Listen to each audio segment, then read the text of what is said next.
Okay, here we are. Well, welcome, friends. Here we are in the most holy month of the Baha'i calendar, 3 days into the fast. So people probably are feeling a little mellow, maybe uplifted, which is wonderful. So that Sorry, Mark, can I just say that your music screen is still up? is it okay just to hang on a It's just second a bit here? distracting. Yeah, okay, what do I do to get rid of that? Sorry. Hmm. Interesting. It's not visible to me. Oh, it's not visible to you? Okay. Oh my goodness. There it is. Okay. I thought I had clicked it off. Okay. Is that better? Yes, it is. Thank you. Okay, good. Now I should be able to. Oh, where did my screen sharing go?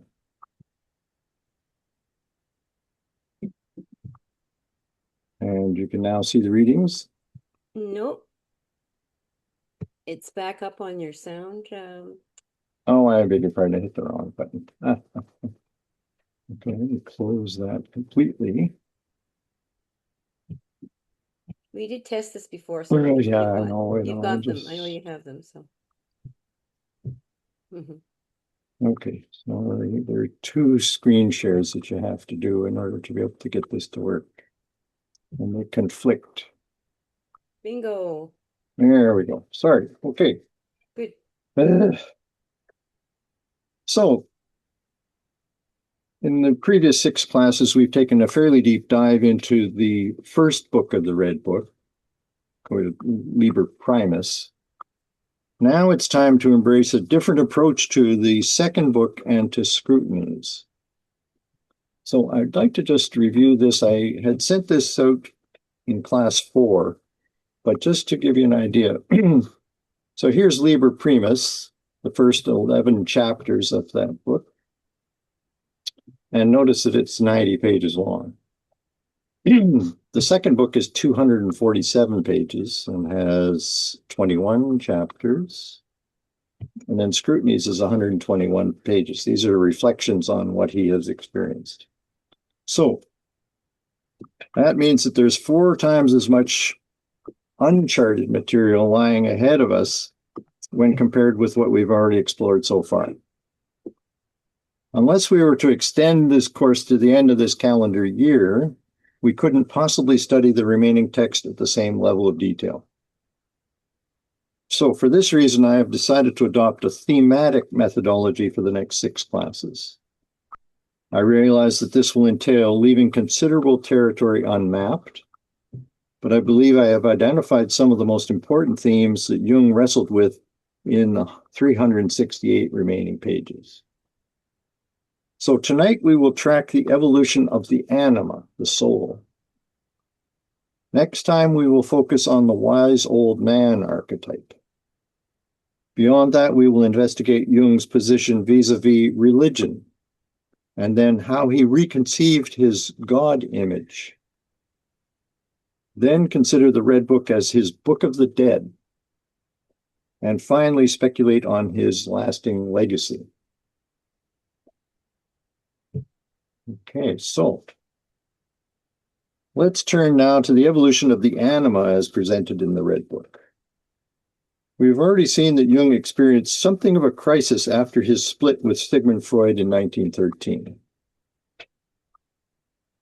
Having reached the beginning of the second half of his life, he was forced to reconsider his attitude to both the temporal phenomenal world and to the timeless inner realm. Okay, so tonight we have only 17 readings, not as many as some nights, but we're going to have volunteers immediately.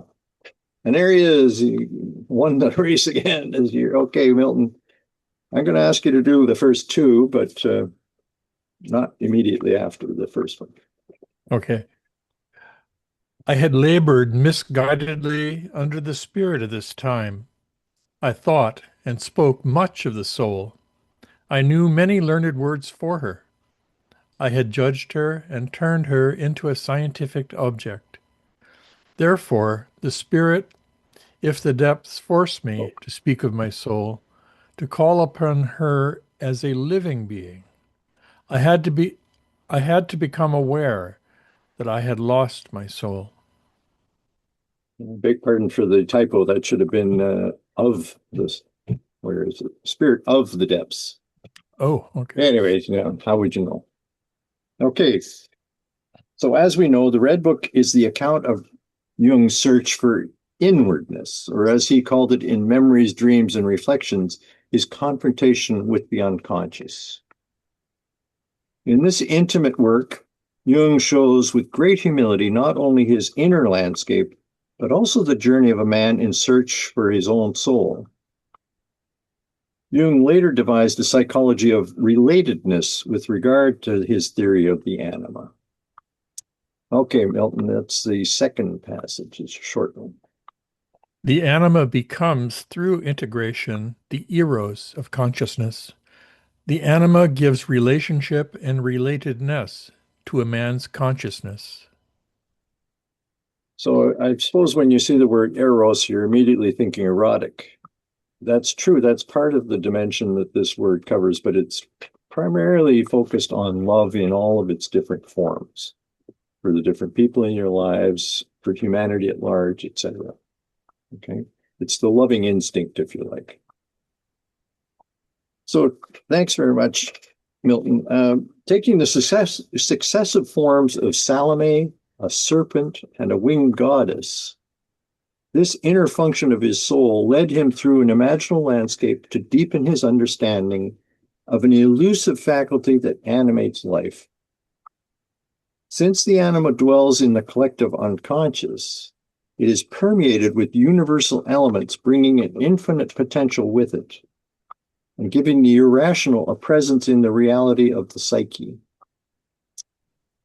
Okay, now David Oak is ready to do number 3, and I hope number 4 in a few minutes. Would you like me to start with number 3 now? Yes, please. That'd be great. If I could just raise a quick question before I read it. Yeah. Now, he talked about your relationship with your soul. What about the idea that you are your soul? That's something that comes into play much later in the process. You have to first distinguish yourself from the soul, and then gradually, as you integrate various parts of yourself, you become the soul. Oh, okay. And at that point, then you're really what he calls individuated. You're truly who you were meant to be all along. Okay, here we go.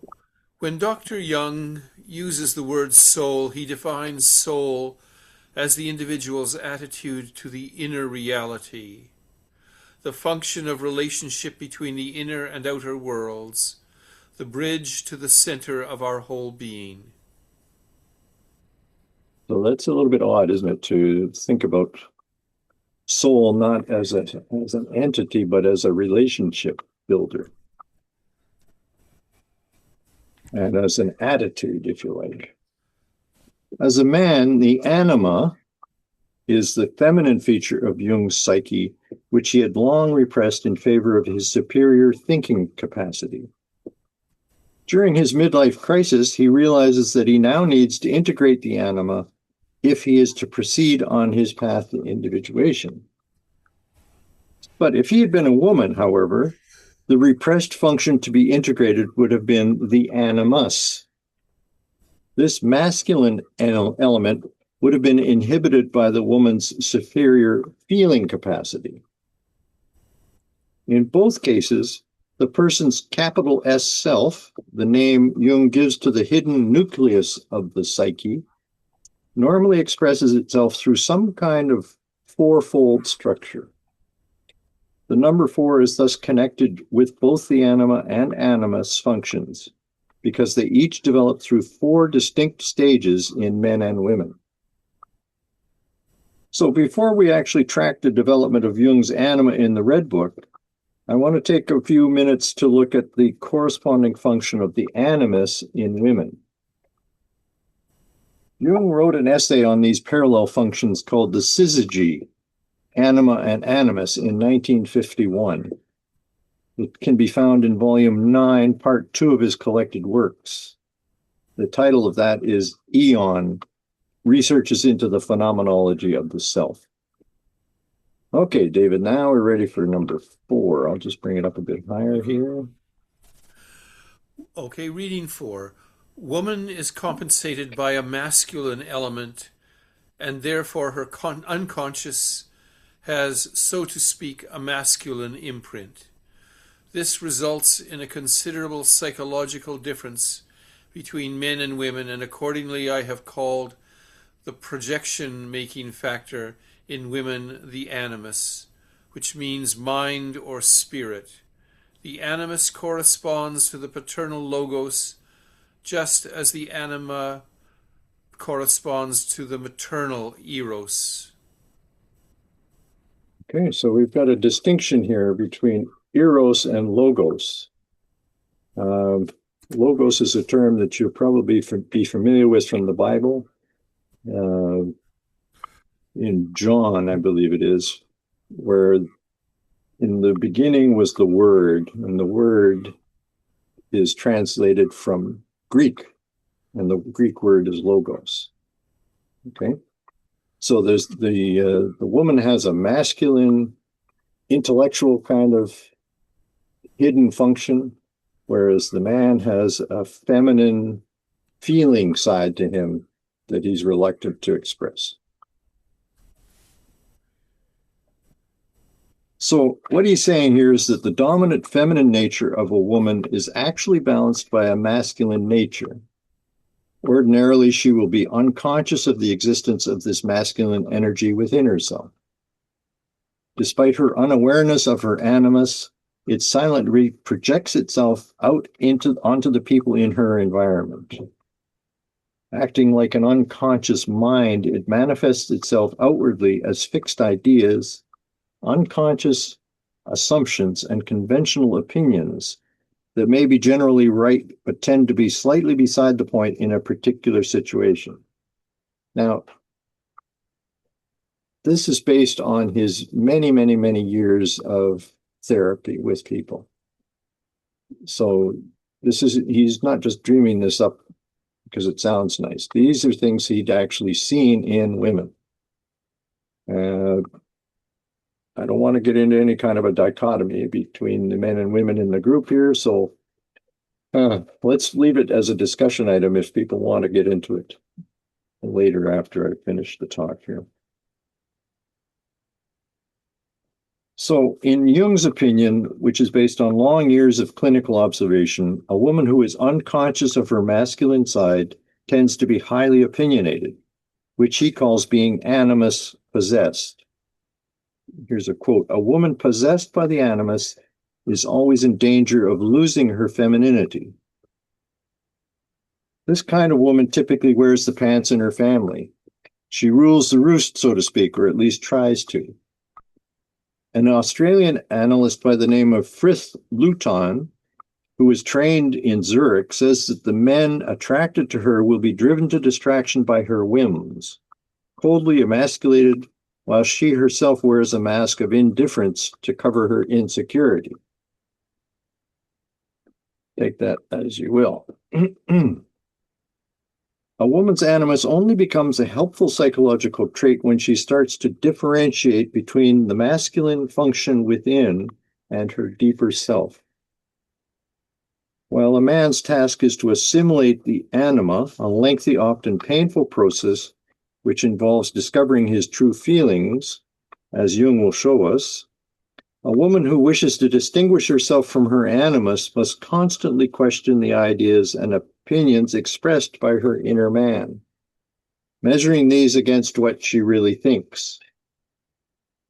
To the extent she succeeds over time, the animus can become a valuable inner companion who endows her with qualities of enterprise, courage, objectivity, and spiritual wisdom. So Jung came to see 4 stages of animus development in women, paralleling those of the anima in men. The animus first appears in dreams as fantasy and fantasies as the embodiment of physical power. For instance, an athlete or muscle man, a James Bond or Sylvester Stallone. This corresponds to the anima as Eve. For a woman with such an animus, a man is simply a stud. He exists to give her physical satisfaction, protection, and healthy babies. In the second stage, analogous to the anima as Helen, the animus possesses initiative and the capacity for planned action. He is behind the woman's desire for independence and a career of her own. However, a woman with an animus of this type still relates to a man on a collective level. He is the generic husband-father, the man around the house whose primary role is to provide shelter and support for his family. Mr. Do-All, Mr. Fix-It, with no life of his own.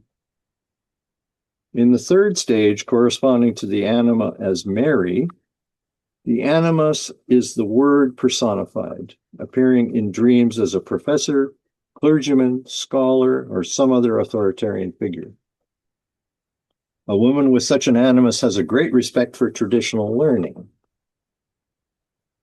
She is capable of sustained creative work and welcomes the opportunity to exercise her mind.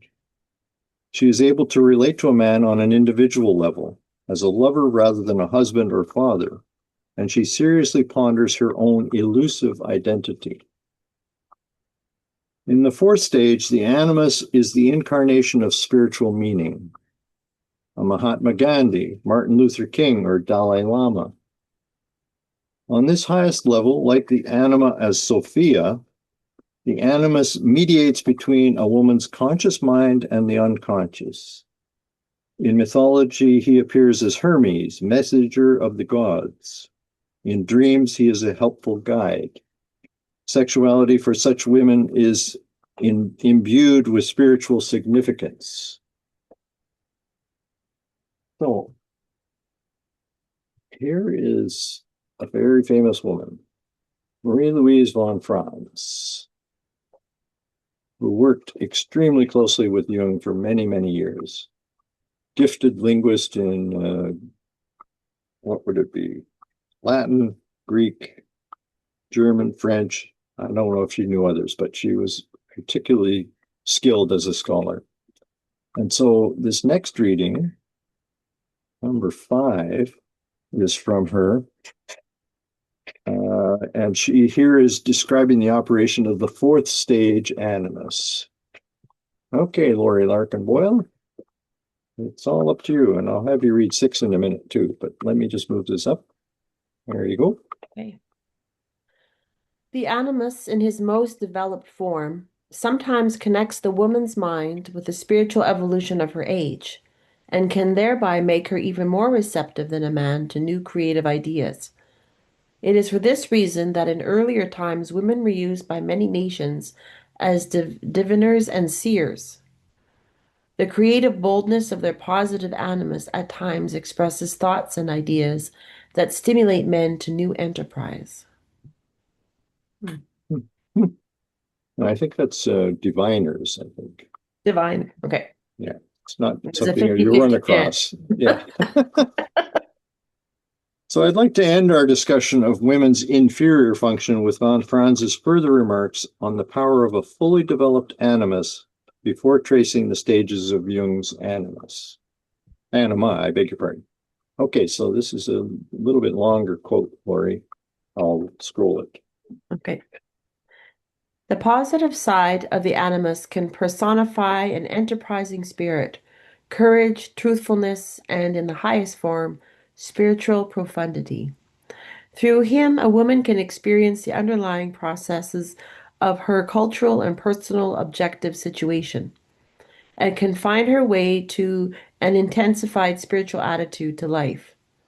This naturally presupposes that her animus ceases to represent opinions that are above criticism. The woman must find the courage and inner broad-mindedness to question the sacredness of her own convictions. Only then will she be able to take the suggestions of the unconscious, especially when they contradict her animus opinions. Only then will the manifestations of the self get through to her, and will she be able consciously to understand their meaning. Marie-Louise from France. Nice. Okay. Married. So ideally, a full presentation of this subject would give equal time to the four developmental stages of the animus, but these do not appear in the Red Book. However, Jung did address them in his later works, particularly one called Two Essays on Analytical Psychology, which is collected work 7, Archetypes and the Collective Unconscious, which is collected works 9-1, and Eon, which is collected works 9-2, as well as his visions seminars from 1930 to 34. Regrettably, pursuing these further paths would lead us far from our focus on the Red Book, so we'll have to leave them there. Okay, so now we're ready to look at the anima. Jung himself provides us with a panoramic view of the stages of the anima development he experienced during his Red Book encounters. And Linda is ready to read number 7. The first stage, Hawa, Eve, Earth, is purely biological. Woman is equated with the mother and only represents something to be fertilized. The second stage is still dominated by the sexual eros, but on an aesthetic and romantic level, where woman has already acquired some value as an individual. The third stage raises eros to the heights of religious devotion and thus spiritualizes him. Hawa has been replaced by spiritual motherhood. Finally, the fourth stage illustrates sapientia, wisdom, from Jung's The Psychology of Transference. Okay, thank you. So that's sort of a high-level overview of what we're going to be looking at for the rest of tonight. And Mark, were you going to explain what Yeah. Hawa and Yeah, that's exactly the point I was going to raise. Hawa is a Hebrew word meaning both snake and Eve, strangely enough. Jung's wife, Emma, who wrote a book called Anima and Animus, explains this close association. And maybe, Linda, you could just read this short number 8 as well. A serpent is the earthly essence of man, of which he is not conscious, since it is the mystery that flows to him from the nourishing earth mother. Emma Jung, Anima and Animus. Okay. So, as we've already seen in some detail, the Red Book narrates Jung's descent into the unconscious, where he confronts and dialogues with anima figures.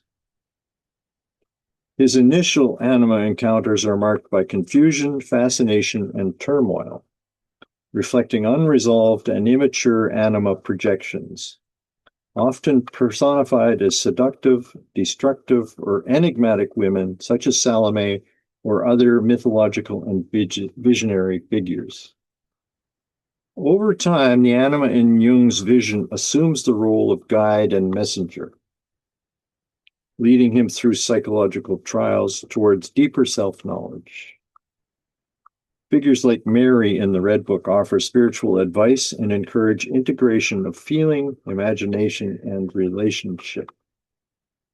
The anima thus becomes a bridge between the conscious ego and the collective unconscious, acting as a mediator of meaning, a carrier of imagination, and a gateway to spiritual wisdom. Through dialogue and symbolic death and rebirth experiences, Jung learns to move beyond his initial external anima projections towards an inward relationship, eventually achieving greater individuation and psychic balance. So his struggle with the anima reflects the challenge of integrating neglected psychic functions, especially feeling and emotion, in the pursuit of wholeness. Anima evolution in the Red Book is not merely personal, but archetypal, offering a model for psychological development through 4 stages: initial dependency, then fascination, then moralization, and finally wise integration. Jung's creative process in the Red Book embodies an engagement with anima energies through vision, dialogue, and self-examination, which gradually lead him toward healing, meaning, and the refining of his soul as the path to individuation and completeness. In other words, the Anima's evolution in Jung's Red Book traces a journey from instinctual feminine projections to encounters with autonomous, spiritual, and wise dimensions of the psyche, reflecting both Jung's personal transformation and a universal template for inner growth. So Jung mapped the 4 anima stages onto major mythic and religious female figures, each embodying a progressive level of psychic development. And I had sent this to you on Sunday, so you have had a chance to look at it previously. So here's the first stage, where Eve is the person that is being tied to this idea, representing the Earth Mother, the archetype of woman as nurturer, provider of security, and a symbol of biological instinct and dependence. As he moves along, he then encounters somebody named Helen, who he sees as similar to Helen of Troy. Very attractive woman, able to cause people to do things for her. She symbolizes enchantment, beauty, and sexual allure, moving towards individuality and personal charisma while still being an object of desire. And then Mary shows up. This is obviously the Virgin Mary. She embodies spiritual motherhood, compassion, morality, and religious emotion, reflecting a shift towards enduring selfless relationships and spiritualization. And then finally, Sophia appears. She represents wisdom, guiding the inner life, bridging the conscious and the unconscious, acting as a spiritual muse and source of meaning. She transcends even religious devotion to embody the creative principle and profound insight. Okay. So Jung refers to these figures in several of his writings, including the Red Book and a variety of later essays, showing how mythological, biblical, and classical personas can be used to illustrate psychological realities and stages of transformation. One of Jung's all-time favorite books, Goethe's Faust, echoes the mapping. For example, Gretchen is Eve, Helen is the Anima, Mary is a representation of spiritual elevation, and the eternal feminine appears as Sophia. Jung also cites various mythic and alchemical images, such as Diana, Miriam, the Sibyl, the Queen, and the Serpent as supplementary anima forms, reflecting the archetypal diversity and transformative power of feminine imagery. You could spend a lot of time just picking out all these passages in the Red Book. It would take a long time to get through all of them. You might even lose a sense of what's happening because of the diversity. Each stage represents a movement from instinctual and biological ties through aesthetic and emotional attractions to spiritual and ultimately wisdom-oriented relationships with the feminine archetype within. So let's now turn to each figure as depicted in the Red Book. First, there's Eve, the object of desire, the provider of nourishment, security, and love. This is Anima at its most primordial level. The primeval mother who bestows all that is vital and bountiful. At this level, man and nature are intertwined and in blissful symbiosis. In this first stage, and in intimate connection with Eve, Anima also appears as a serpent. Now, the serpent is associated with the roots of being and symbolizes the chthonic aspects of earth that were split off from the wholeness of the mother archetype in the Abrahamic religions. So that's encapsulating a long period of history in this, the switch between a matriarchy to a patriarchy that probably progressed over thousands of years.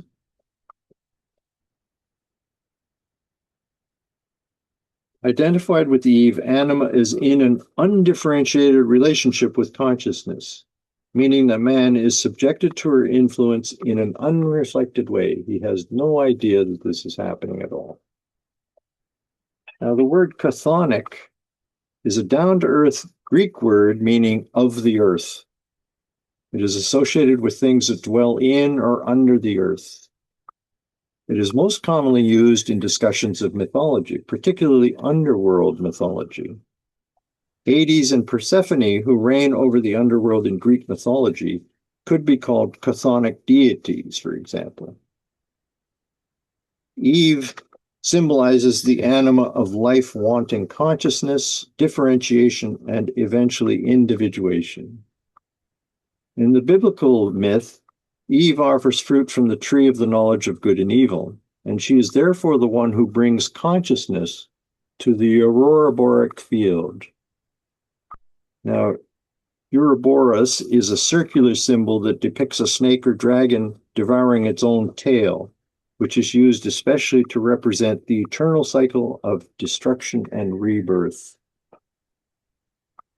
Okay, so now let's go back to the readings. I see Ingrid's been very patiently waiting for her turn to read number 9. At first, there is an incestuous relationship to the eternal feminine, and she is indistinguishable from the personal mother. For Jung, symbolic incest with the mother is a necessary stage.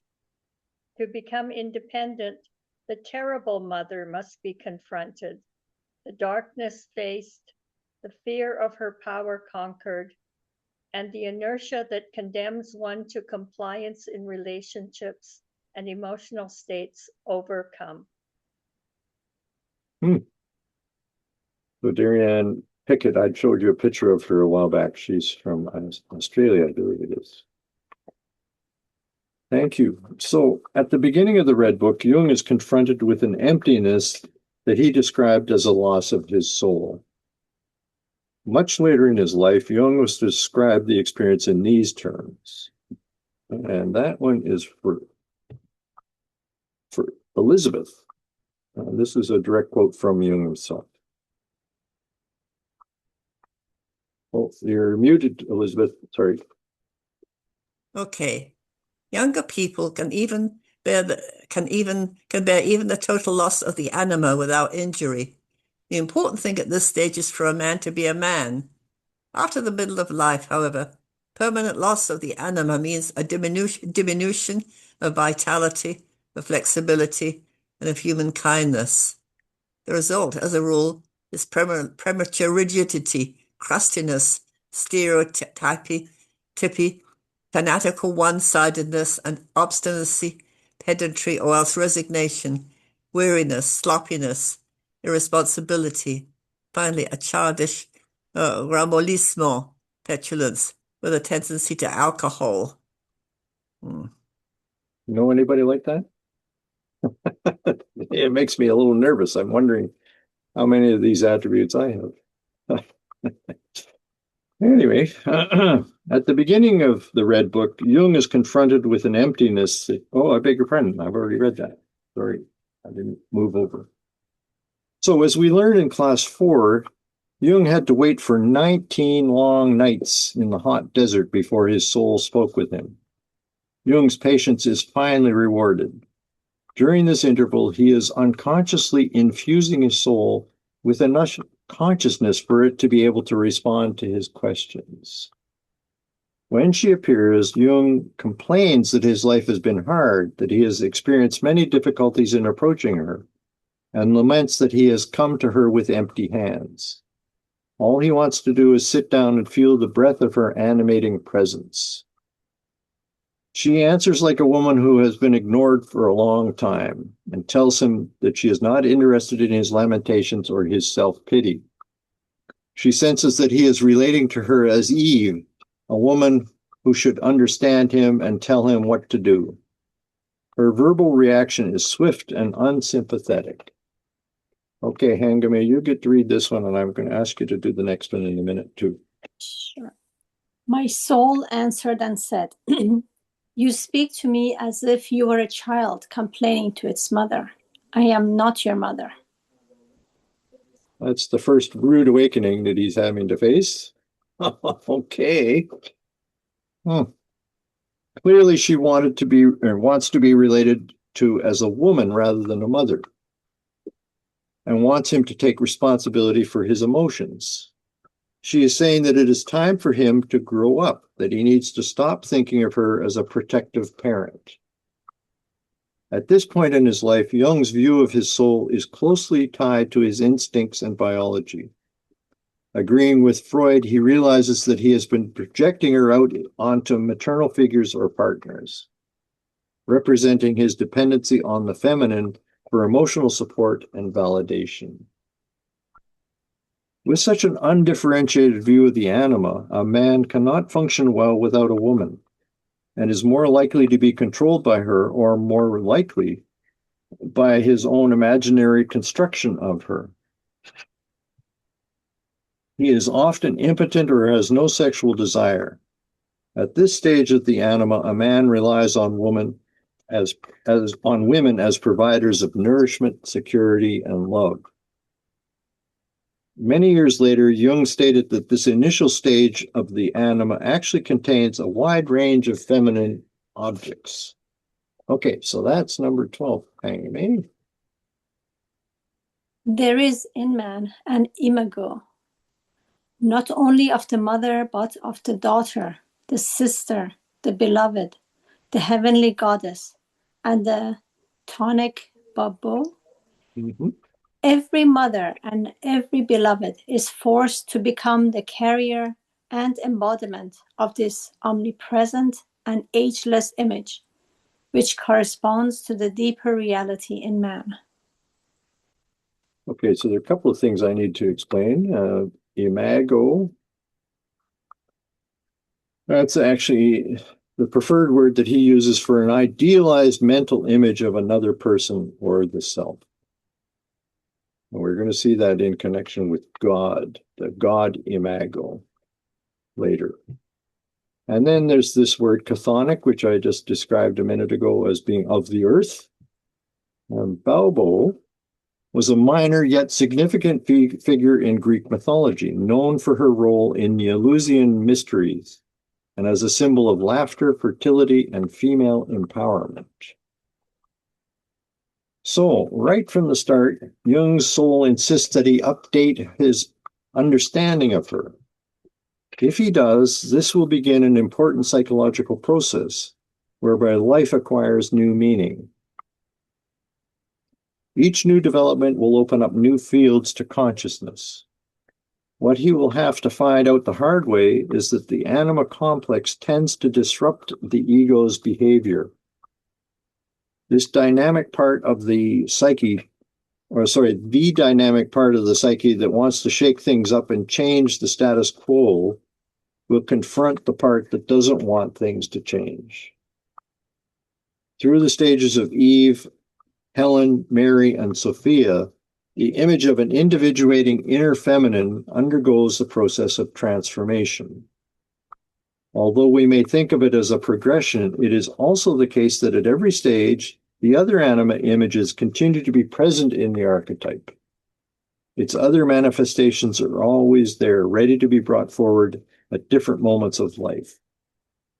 And he's going to describe that in number 13, which Milton will read, I hope, and maybe 14 in a minute too.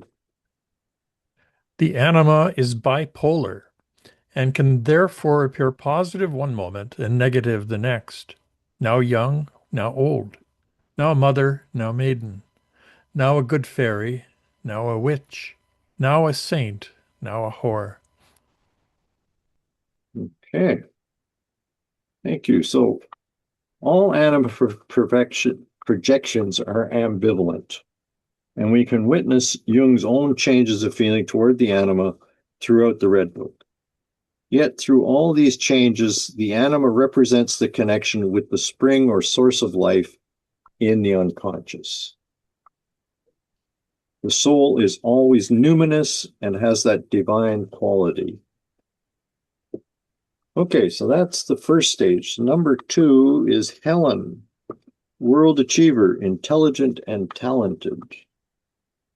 So almost immediately, we are treated to a powerful example of this ambivalence in Jung's anima.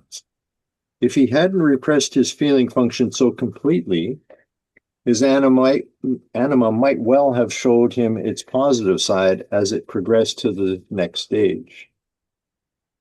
As Jung later theorized, the second face of the anima is usually typified by Helen of Troy in Greek mythology. In this phase, the soul symbolizes allure, talent, and worldly achievement. Women are viewed as capable of worldly success, self-reliance, intelligence, and insight, even though they aren't entirely virtuous.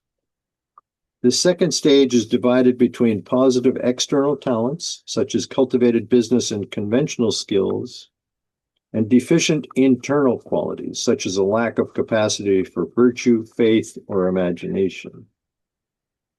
The anima retains its appeal, but begins to have a life of her own via enchanting, enigmatic, and inspiring creative and romantic pursuits. In Jung's case, however, the second stage of his soul appears in the guise of Salome, the infamous woman who danced and delighted Herod and his guests, but then requested the head of St. John the Baptist, the prophet who announced the coming of Jesus. As we have seen, this young girl who evoked the sensuality and erotic temptation that culminated in the beheading of a holy man fills Jung with horror.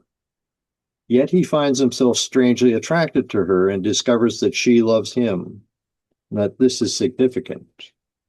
Must he love her too? Must he love his own desire?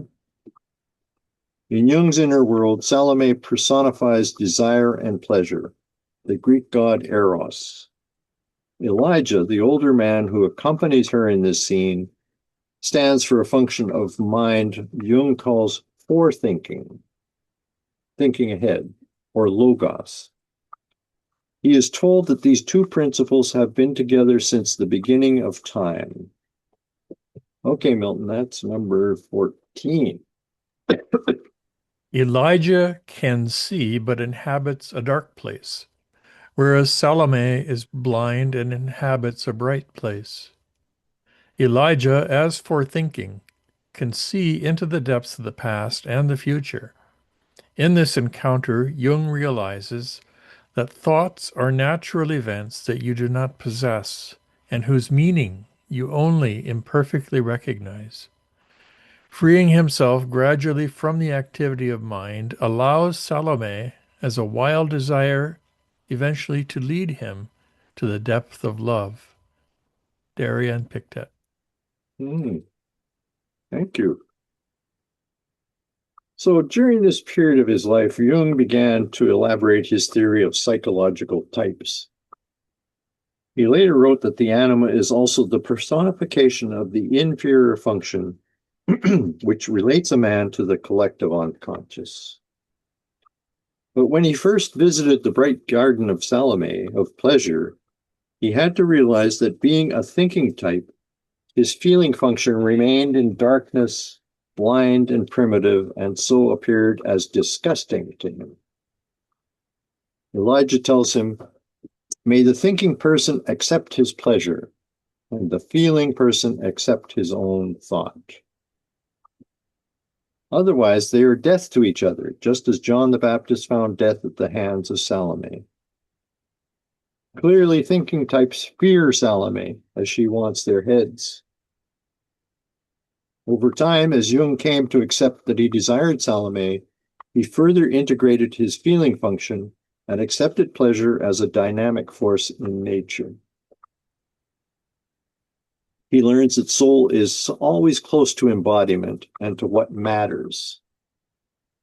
Salome, as the serpent of temptation, points him to the mysteries of earth, sensuality, and erotic love.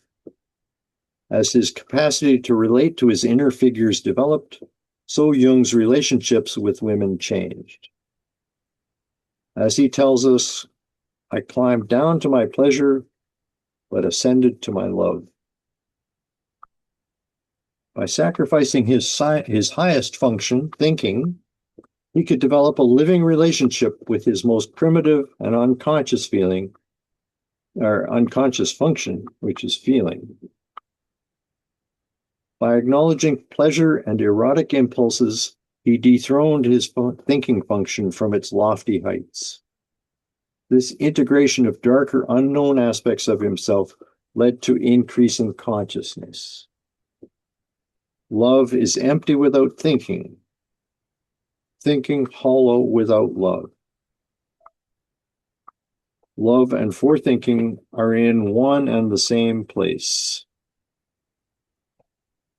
Social roles, particularly in relation to women, have changed a great deal since Jung began elaborating these concepts in 1912.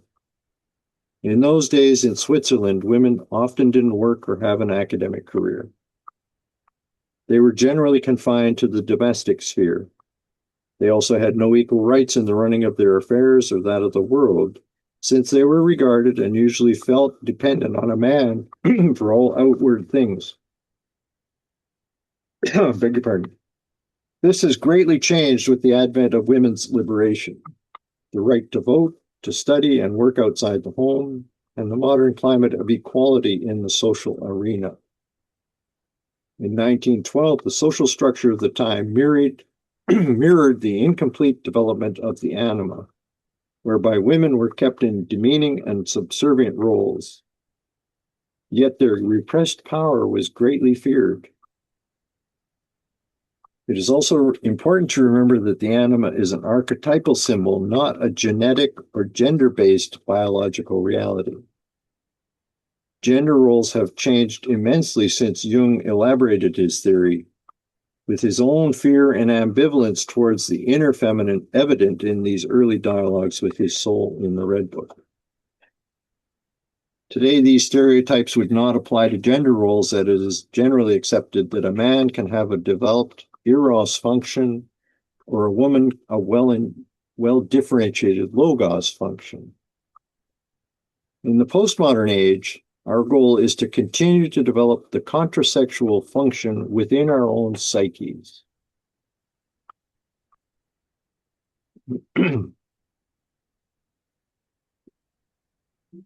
Oh, now we turn to Mary, righteous and a paragon of virtue. As Jung's soul continues to develop, it becomes more and more associated with virtue and righteousness, displaying the spiritual and ethical qualities of Mary, the compassionate mother of Jesus. Maria, a young woman who appears as a spiritual guide and anima figure, engages Jung in discussions about love, spirituality, and the path of inner development. Representing a higher, more integrated form of the anima, Maria guides Jung towards a greater understanding of the spiritual dimensions of the individuation process. Through Maria, the feminine is now identified as a moral compass, capable of compassion and depth, reflecting increased spiritualization of the anima imagery. Certain activities that were deemed consciously unvirtuous in the second stage can no longer be applied to the soul. As Jung later wrote, in Christian metaphor, Mary is the flower in which God lies hidden. Okay, Alan, I see you're waiting to do this number 15. Maybe you'll do 16 for me too. That would be great. Okay. Mary is the third development of the anima that is disclosed in spiritual growth, enabling a capacity for lasting relationships and a creative connection with the imaginal depths. The anima in a man can now love for its own sake, not for pleasure or gratification, and find value in feelings of closeness. Jung says, forethinking is singleness. Love is togetherness. This is from Darian Pichet. Mhm. Okay, so the development of the anima to the level of Mary takes place halfway through the second book in the Red Book. In a scene titled The Sacrificial Murder, Jung is asked to eat the liver of an abused and murdered girl. His soul appears as an ageless, cloaked woman who tells Jung that he shares in the guilt of the child's untimely death, and that the murdered girl needs atonement. She thus intimates that he must sacrifice the idea that he is not involved in the murder, and that he needs to take responsibility for all the impulses he murdered in himself and in the world. So this is not exactly a light and fluffy subject, Alan. So Yeah. grin and bear it. It's a short one. So I kneel down on the stone, cut off a piece of the liver, and put it in my mouth. My gorge rises, tears burst forth from my eyes, cold sweat covers my brow. A dull, sweet taste of blood I swallow with desperate efforts. It's impossible. Once again, and once again, I almost faint. It is done. The horror has been accomplished. Soul, I thank you. She throws back her veil, a beautiful maiden with ginger hair. Soul, do you recognize me? Young, how strangely familiar you are. Who are you? Soul, I am your soul. okay. Thanks for doing that. So in Black Book number 3, Jung noted, the curtain drops. What dreadful game has been played here? I realize, and now he switches to Latin in a phrase that means nothing human is alien to me.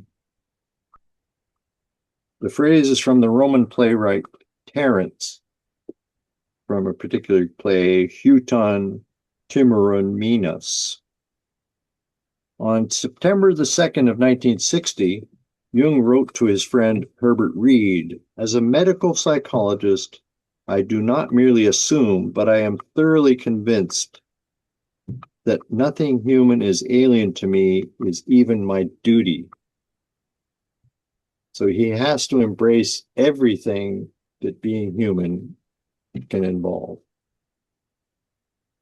In 1940, Jung went on to discuss ritual sacrifice and self-sacrifice in an article called Transformation Symbolism in the Mass, which is in Collected Works number 11. So it's interesting to see how he spins this. Sacrifice is rooted in the idea of making sacred. And so the eating of the liver symbolically brings a dimension of sacredness to Jung's relationship to mankind, both at inner and outer levels. Here, his soul is teaching Jung that all humans share an individual responsibility for everything that happens in the collective. And each development of consciousness requires us to relinquish more of our naivete and separateness. So I need one more reader, and then I'll finish off. Who would like to jump at the chance? I see Elizabeth looking like she might. Okay. Oh, sorry. Sherry and Bill have raised their hands. Let me. Yeah, that's okay. They haven't read yet, so let them go ahead. Okay, thank you. Okay, who is it, Sherry or Bill? Looks like Bill. Yeah. The ritual, like the symbolic eating of the flesh of Christ in the Mass, is a mystery that points to the ancient belief that we partake of the qualities of what we eat. By eating the child's liver, Jung murdered child. He symbolically absorbed and took into himself the qualities of the young feminine. Jung also described the liver as the seat of life, so we can infer that he is absorbing the very essence of life, oneness, in this ritual. Atonement consists in realizing the brotherhood of all living things, and it opened Jung to the idea of the Anima Mundi, the world soul, and the flowering of the Anima principle.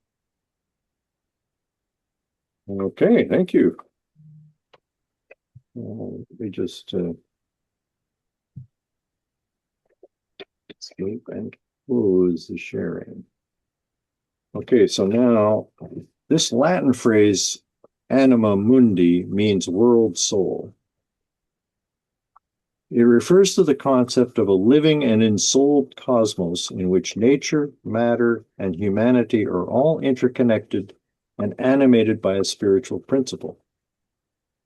Jung traced the concept back through the Platonic, Hermetic, and alchemical traditions, where the anima mundi was seen both as the unity underlying all things and as a divine spark present within matter. For him, it was more than a metaphysical principle. It was a symbol of wholeness and psychic integration, reflecting the idea that the boundary between the psyche and the world is porous. He suggested that modern rationality had fractured humans' sense of participation in the ensouled universe, leading to an alienation from nature and inner meaning. Jung saw reconciliation with the anima mundi as essential for restoring this lost connection and healing the split within both the self and the world. The anima mundi is frequently described as a divine spark that lies latent and imprisoned within material reality, awaiting spiritual awakening or transformation. Thus, to my mind, it is equivalent to the trust of God that Baha'u'llah tells us God has placed within each human being.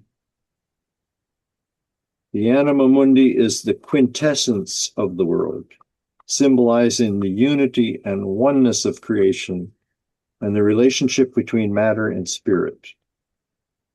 Later, Jung often connected the anima mundi with alchemical and mythological images, emphasizing its role as a bridge or intermediary between individual consciousness and the larger universal whole. He believed that reconnecting with the anima mundi implied a renewed psychological and spiritual engagement with the living totality of the world, moving beyond the alienation of modernity toward a more soulful existence in harmony with nature and the self. Now, finally, we get to Sophia, wise and fully human, equal and not at all an object. The ability to perceive the anima mundi is actually the fourth and final phase of anima's development. Jung refers to it in his later writings as Sophia, the Greek word for wisdom. He discovered that Sophia plays a major role in both Platonic and Gnostic traditions. It represents wisdom and integration. In the Red Book, Jung portrays Sophia in largely symbolic and indirect ways, embodying her in dialogues and visions that invoke anima wisdom. At this advanced stage, the soul is perceived as fully human, a unique individual with both positive and negative qualities. At the Sophia stage, you not only touch God, you also recognize yourself in him fully. You no longer need a bridge to God, to the divine. You see your godhood in all that exists. You don't need the feminine to bring you to the divine because you have adapted all its methods and can access the divine itself. You may now finally observe the feminine without having a relationship with it, and thus experience it in the only authentic way. Helen's offered world is found here, and you recognize yourself in elevation. This is the spiritualized Helen.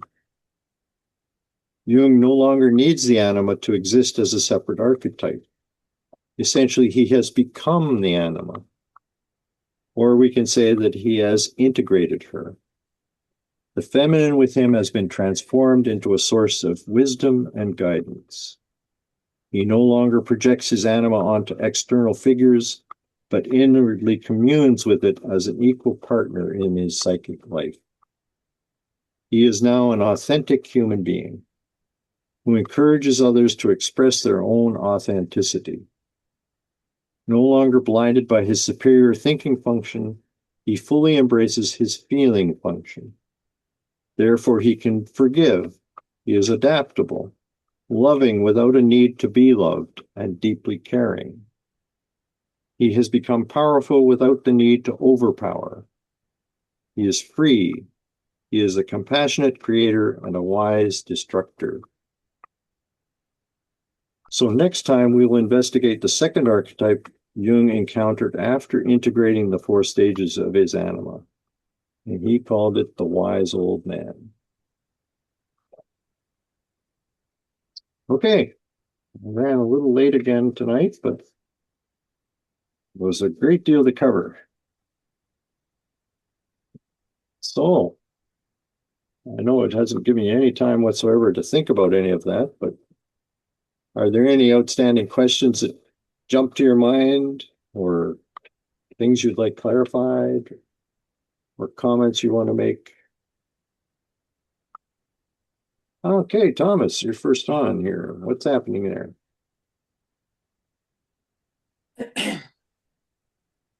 You're muted, Thomas. Okay.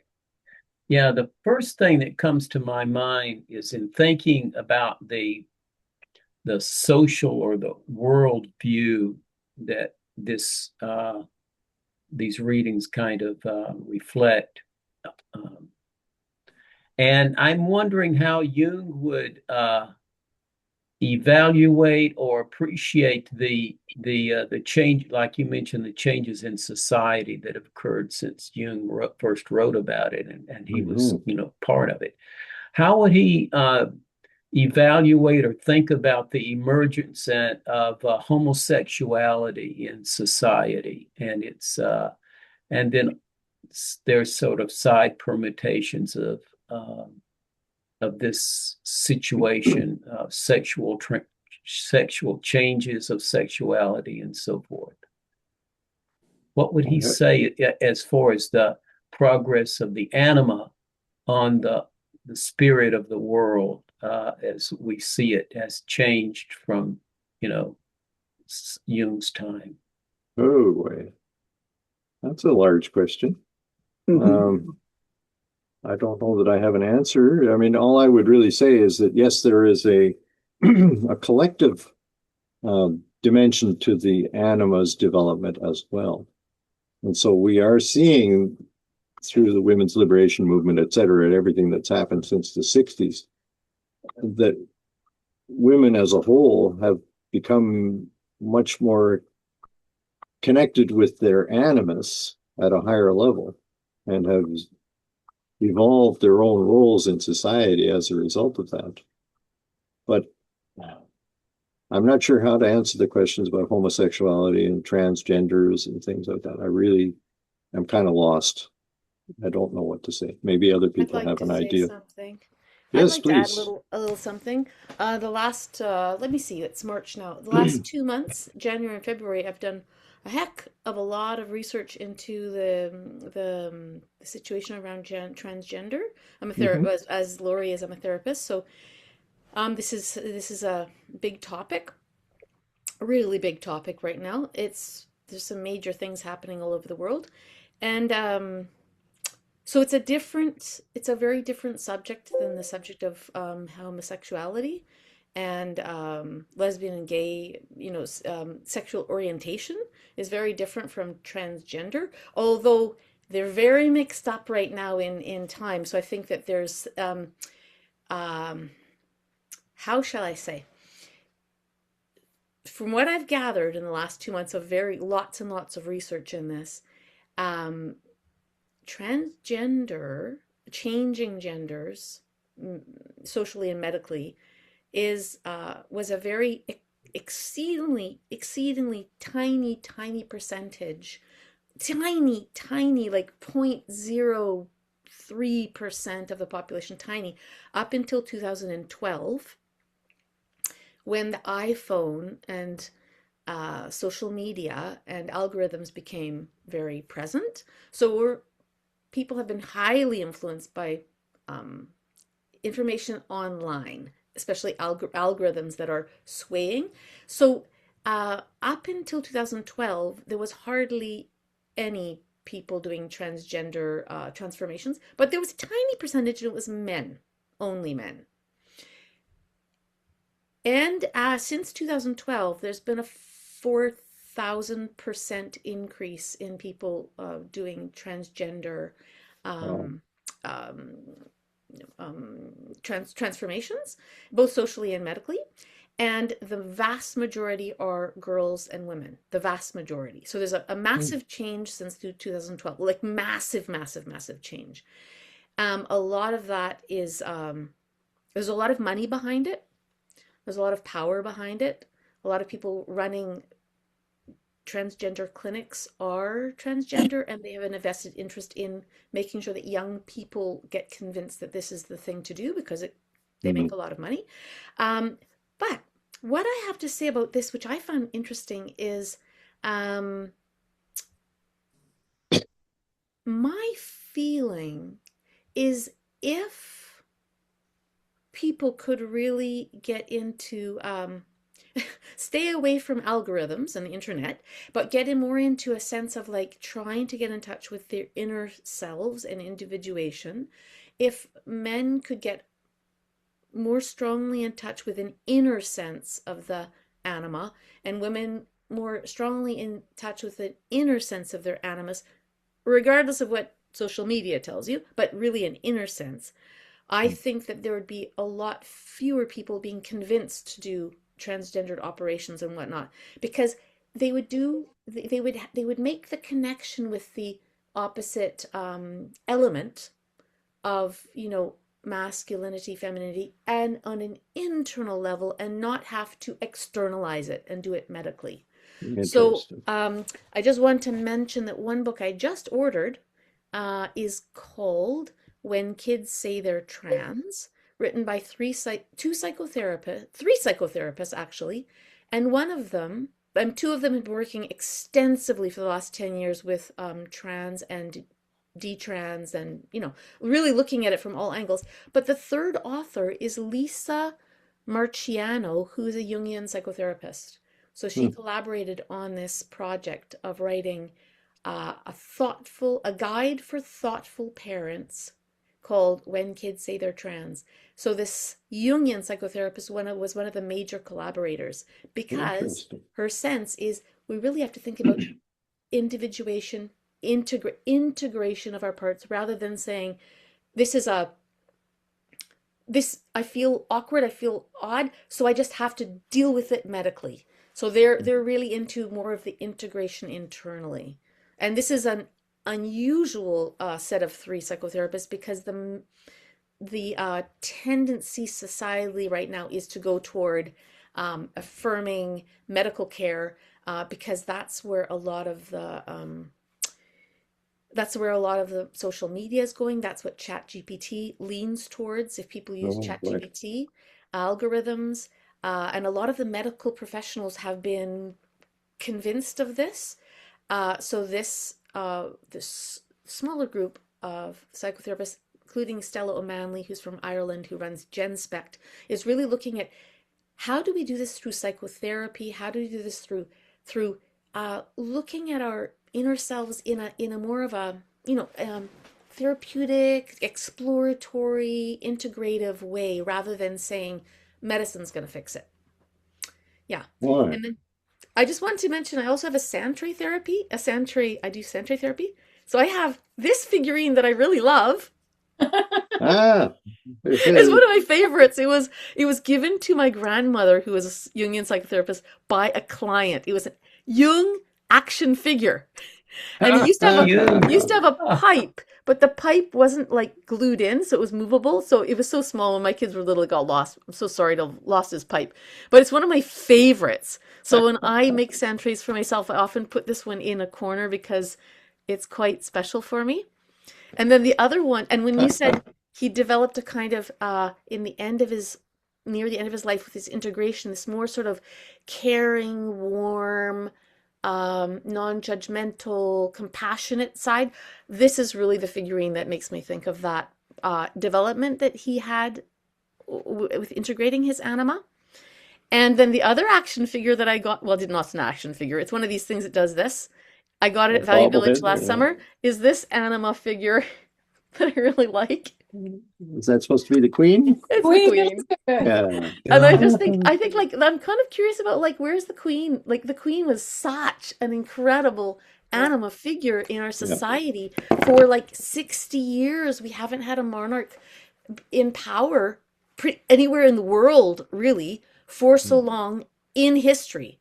And she was so powerful that people didn't even have to say her name. They just said the queen, and everybody in the world knew who they were talking about. Yeah. She had some very, very important energy, but she also had that combination, I think, of anima, animus, because she was a stateswoman. She had to do a lot of very heady logical work. Like she'd go to functions, and then people say that she'd be in these balls and having feasts, and then they'd see her retire after the ball, and they'd find her in her study signing documents and papers till late at night. Like she was a working woman. And so I think that she is a very interesting anima figure, and I wish somebody Jungian would talk more about her and what she represents. Anyway, those are my little contributions for today. That was quite a lot. Fantastic. Yeah. Excellent. I hope Thomas feels that his question has been addressed in some way. Yes. I was thinking, though, that obviously Jung wants us all to progress through these 4 stages of development that he's described through his own in reflections. Mm-hmm. But I was thinking, well, if you start out he started out as an adult thinking sort of backwards and forwards in time, but it also seems that it would be naturally true that for a child who's growing up, their experience, they're looking up at 2 parents, and each of those parents are developing, according to Jung's psychology, are developing on this stage development of 1 through 4. And they become parents at a certain point in time, but they're also in a certain stage of their anima or animus development. And the child is looking up at that and experiencing the stages of development of both the mother and the father. So you've got a kind of complicated, it seems to me, family dynamic that's happening that I wonder if Jung addressed. He he focuses on it as though he's talking to you about your development, or he's reflecting in the Red Book about his own development.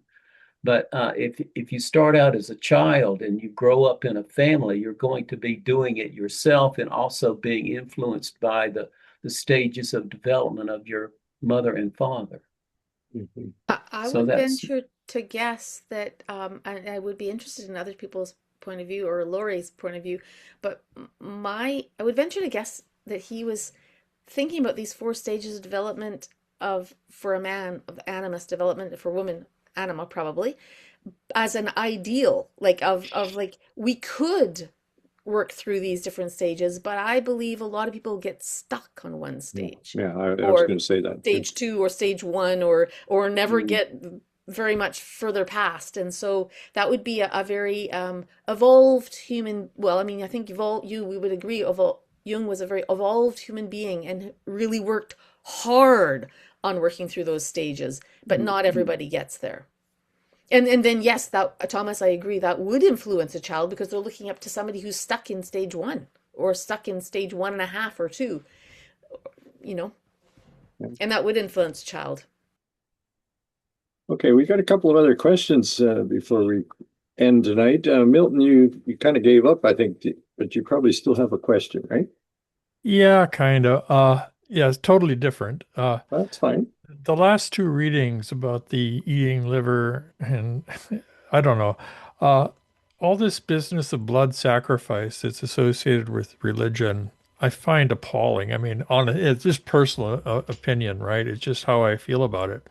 And like I remember reading in the Dawnbreakers about the Bob sacrificing so many sheep for whatever, or his when he came on to his prophethood, the Bob also drank blood from the severed head of the Imam Hussein. And I thought, well, I know this is symbolic, but on the other level, I kind of feel like reading 16, and this is like, no, I don't want to do that. But Now, these are dream images, though. These are well, right, they are, yeah, but and yeah. I know it is symbolic, but I still at some level, at the same level as reading 16, I find it, oh no, no, let's not do this. Yeah. Well, I I'll can just leave it understand at that. that. Okay. I don't, yeah, at a basic level, I kind of don't understand it very much. I think it's strange or primitive or something. I'm not sure, but I know I'm wrong, but that's how I feel about it. Okay.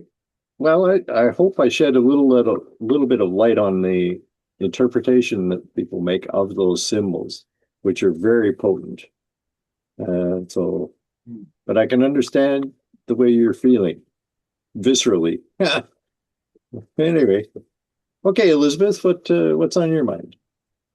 Oh, you're not able to be heard.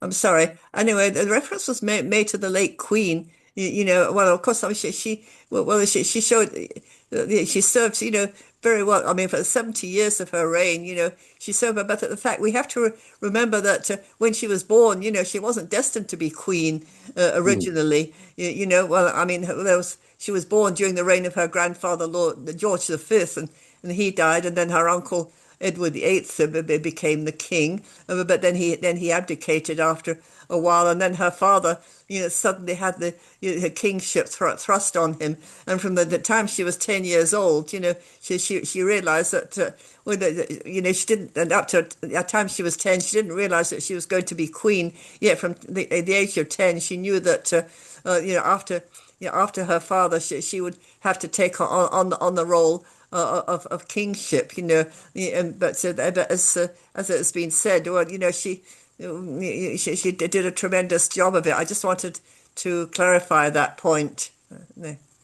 Okay, well, she really did a fantastic job given the circumstances. I mean, take a look at her son, who's now the current king. He had, what, 60 or 70 years knowing that he would eventually become the monarch.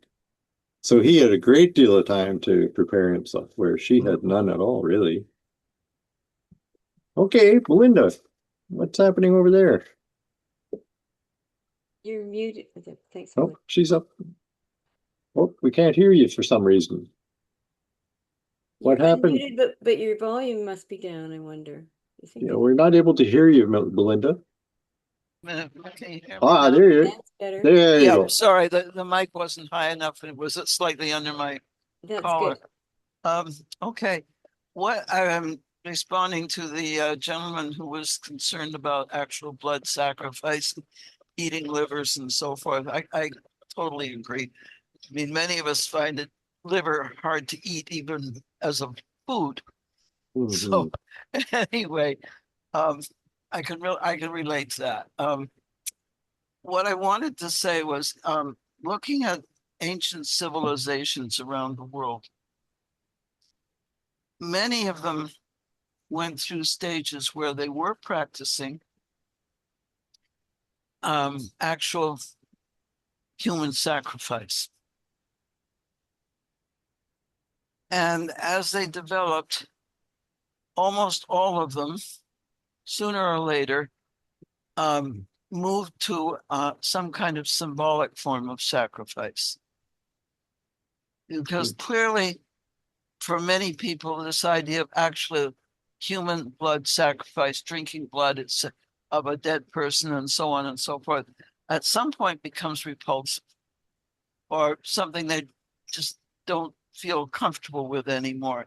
So there's usually a shift to some form of symbolic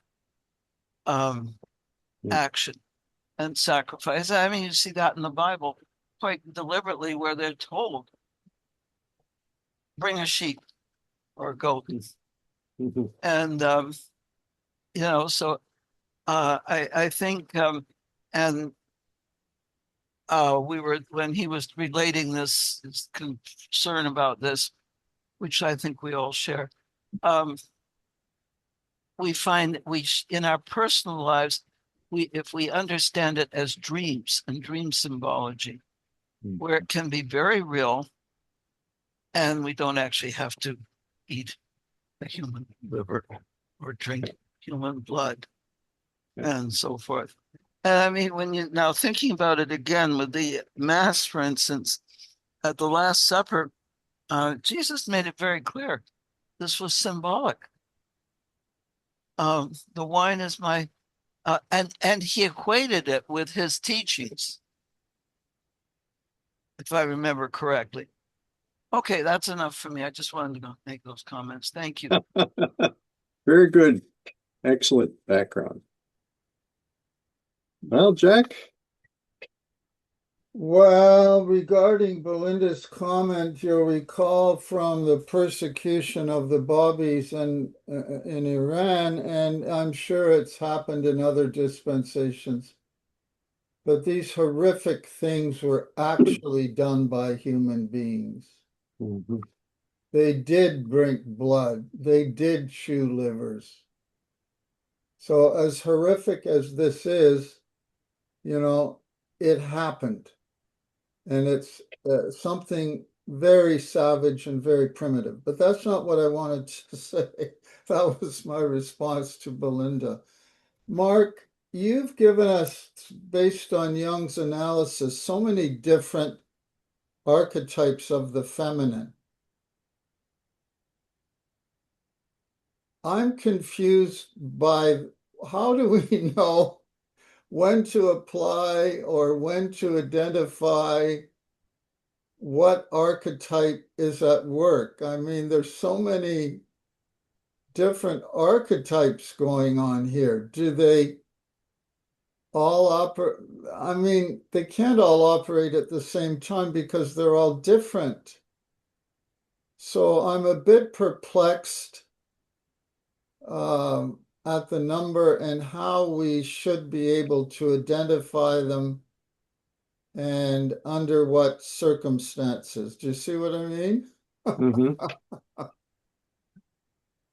Well, help me to sort out that perplexity if you can. I guess it really comes down to self-realization, reflecting on your own experiences to see what you tend to do with your feelings about the opposite sex. Mm-hmm. In all kinds of different circumstances with different people. It's a lengthy process. I don't feel there's any kind of quick fix to this. I've never been to see a Jungian therapist, but I would imagine that they could help greatly to narrow down some of the options, if you like, so that you would zero in on something that's problematic in your case. You feel stuck, you want to progress, but you can't. I definitely believe that he's correct that the animus and the anima are unconscious forces that we have to integrate. Otherwise, they can become problematic through projection. Yeah. I think that's quite correct. So we do have to become aware, you know.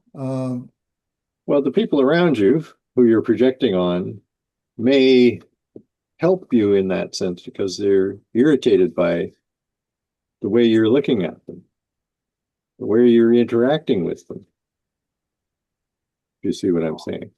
Mm-hmm. Mm-hmm. So they're providing external feedback, which is very valuable to help you realize what it is you're actually doing. So that's where I would start to notice these things. But hey, I'm not a therapist. No, I know. So far out of my realm, I don't know. Yeah, but it's a lifetime job, isn't it, to become fully aware of how the unconscious affects us, and of course I think as Freud said, or maybe it was Jung, I think it was Freud, dreams are the royal road to the unconscious. And so we have to pay very close attention to our dreams because these archetypes, in my dreams anyway, they very often appear in my dreams, and I don't always know what they mean. Some of them I'm horrified by, but I know that they have a symbolic meaning, and I have to try to work that out. Well, as a teacher, I have to say there's a great deal to be said for educating yourself. Yeah. Reading, talking, thinking. What can I say? Yeah, It's a lifelong process. it sure is. And we're running out of those years, so better hop on it now. Now that I've given you some tools. Okay, folks, I think that's about all, unless somebody else has any further comment. Lori Lorcan-Boyle? I just was going to bid you farewell. The Oh. fast is, it's sunset here, so I'm going to go have some dinner. Oh, really? Yes. Go for it. It's a long day. Yeah. I look forward to the recording though, Mark, as this one was pretty juicy and meaty, and I'm looking forward to listening to it again. So thank you for that. So you were drifting in and out of consciousness because of your fasting, is that right? I choose the fifth. Okay, that's great. Thanks. Okay, people, we'll see you in a week's time. We'll talk about a wise old man. Thank you, Linda. Thank you, Mark. Take care of yourself. Great presentation. Yes. Thank you, Dot. Thank Mark.